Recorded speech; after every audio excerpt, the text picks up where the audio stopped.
Joining us now from Capitol Hill, former Indiana congressman and now president of the Club for Growth, David McIntosh. David, good morning. Good to have you here. Great to be with you. Thank you. You know Governor Pence about as well as anybody from inside the state of Indiana. What approach do you think he'll take tonight in defending Donald Trump's record and the future that Donald Trump could have as president? Yeah, I do know Mike well. He'll be a very solid, kind of steady voice for conservative, pro-growth, free market positions. But I think what he'll do in this debate is, in a way, show the whole Trump team how you do that pivot to focus it back on Hillary Clinton being part of the problem of 32 years in Washington, and frankly that her tax and regulatory plans would cost us millions of jobs. And I think Mike will be effective at communicating that and talk about it in a way that relates to middle America. You obviously, in the Club for Growth, not huge fans of Donald Trump and some of the ideas he's put out there. How do you work through that tension between a guy you obviously know and respect in Mike Pence and Donald Trump, who you have some questions about? Yeah, and earlier in the show, folks were commenting about how it just seems to wash off Donald Trump's back. We discovered that in the primaries. A lot of people said, I don't really care what he says, I just want somebody to come and change Washington. What we look at is the substance, and for Mike Pence, he has a great record as a tax cutter, regulatory cutter, pro-growth in Indiana, where he cut the jobless rate in half.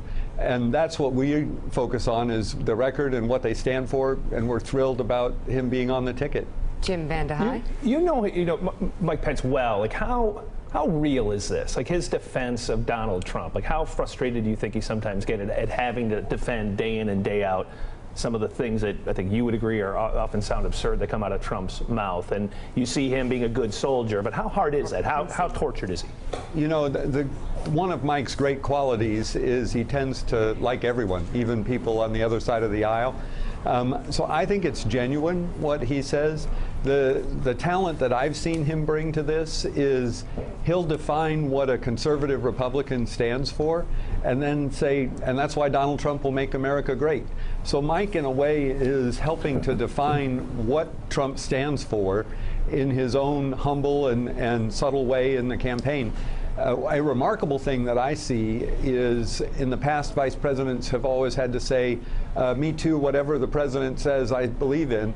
Trump and he have an agreement that lets Mike speak his mind, define what he stands for. Where has he gone off the reservation? Where has he where's that happened?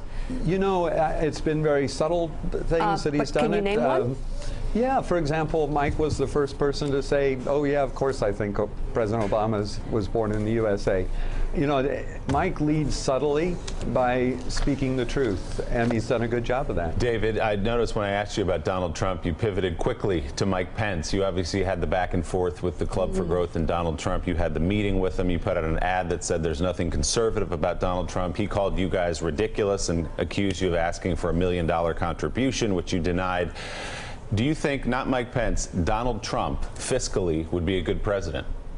You know, I have to look at what he's campaigning on now, and I think his tax cut plan would be a great pro-growth tax cut plan. His regulatory relief plan would be strong and pro-growth. We do disagree still on trade. We're strongly for free trade and think that's necessary to keep the economy growing. So we're focused more on the issues. And institutionally, we're staying out of the presidential race. We're actually focusing on Senate races like Pat Toomey's, where his opponent's a big tax increaser and he's a tax cutter. So we're talking to the voters about that. All right, David McIntosh, thank you very much. Thanks, David. Stay with MSNBC. My pleasure. Great to be with you. Thank you. All day for coverage of tonight's vice presidential debate. And as we go to break, John F. Kennedy had been gone for 25 years when he played an unforgettable role in a vice presidential debate. I have as much experience in the Congress as Jack Kennedy did when he sought the presidency. I will be prepared to deal with the people in the Bush administration if that unfortunate event would ever occur. Senator Benson. Senator, I served with Jack Kennedy. I knew Jack Kennedy. Jack Kennedy was a friend of mine. Senator, you're no Jack Kennedy.